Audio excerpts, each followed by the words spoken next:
عليكم ورحمة الله وبركاته إن الحمد لله نحمده نصلي على رسوله الكريم أما بعد فأعوذ بالله من الشيطان الرجيم بسم الله الرحمن الرحيم ومن يعمل مثقال ذرة خيرا يره ومن يعمل مثقال ذرة شرا يره মহান আল্লাহ পাক রব্বুল আলামিন সূরাতুল জিলজালাতে বলতেছেন যে বান্দা তোমার জীবনে পার্থিব জগতে তোমার অর্জিত প্রত্যেকটা ভালো কর্মের প্রতিদান আমি কাল কিয়ামতের দিবসে তোমাকে প্রদান করব।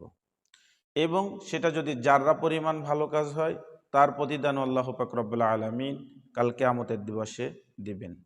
পাশাপাশি যদি আমরা কোনো খারাপ কাজ করি, আল্লাহ পাক রব্বুল আলামিন বলছেন ওমা ইয়ামাল মিসকালা যাররাতিন শাররা ইয়ারা, যাররা পরিমাণ যদি খারাপ কাজ করা হয় সে খারাপ কাজেরও প্রতিদান আল্লাহ পাক রব্বুল আলামিন দিবেন। বাহ্যিক অবস্থায় আমরা ধোঁকা খেয়ে থাকি। বাহ্যিক অবস্থায় আমরা যে ধোঁকাগুলো খাই, এই ধোঁকাটাই আমাদের জন্য সব থেকে মারাত্মক, কষ্টময়, ব্যথাময়, ব্যথিত হৃদয় নিয়ে পড়ে থাকতে হয় আমাদের। কোনো যুবকের রূপ দেখে যদি কোনো ধোঁকা খায়, যদি কোনো যুবকের রূপ দেখে ধোঁকা খেও না বোনটি।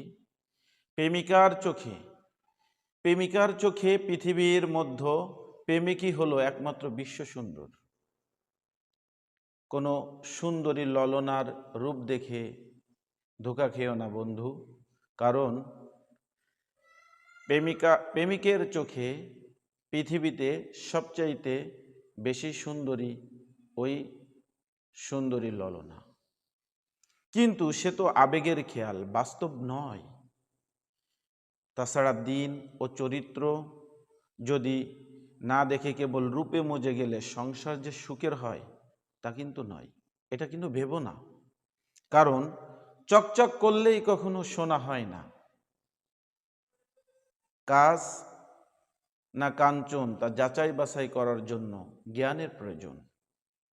এজন্য জ্ঞানী মানুষের কাজ পরন্তু ফুলের সুবাস আর যৌবনের সৌন্দর্যের যে মোহরতা রয়েছে, যে গৌরব রয়েছে, এটা কদিন থাকবে। কিন্তু তাই আমাদের প্রয়োজন অন্তরের সৌন্দর্য দেখা, এটা আমাদের একান্ত উচিত।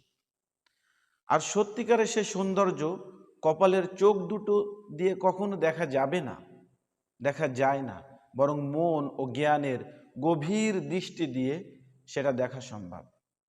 কিন্তু সেই মনকে যদি নিয়ন্ত্রণ না করতে পারো, যুবক যুবতী বোন তোমাদেরই বলছি, যদি তোমার মনকে নিয়ন্ত্রণ করতে না পারো তাহলে তুমি ইন্না লিল্লাহ পড়ো।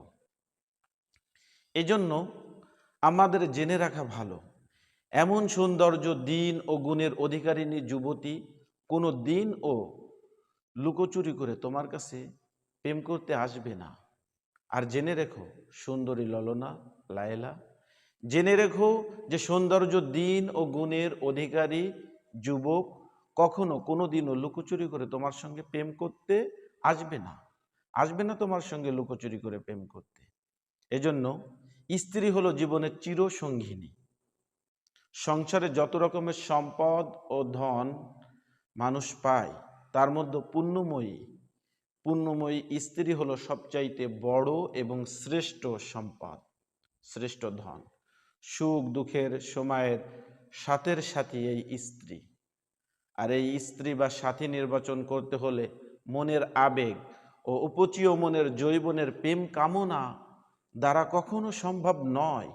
প্রয়োজন বিবেক ও মন দ্বারা, দিন ও চরিত্র দেখে ভেবে চিনতে নির্বাচন করতে হয় আসলে নিজের স্ত্রীকে, নিজের সাথীকে। আর যদি সেটাই করা যায় তাহলে পরিশেষে কখনো ঠকতে হবে না, কখনো পস্তাতে হবে না। বারাকাল্লাহু ফি হায়াতি।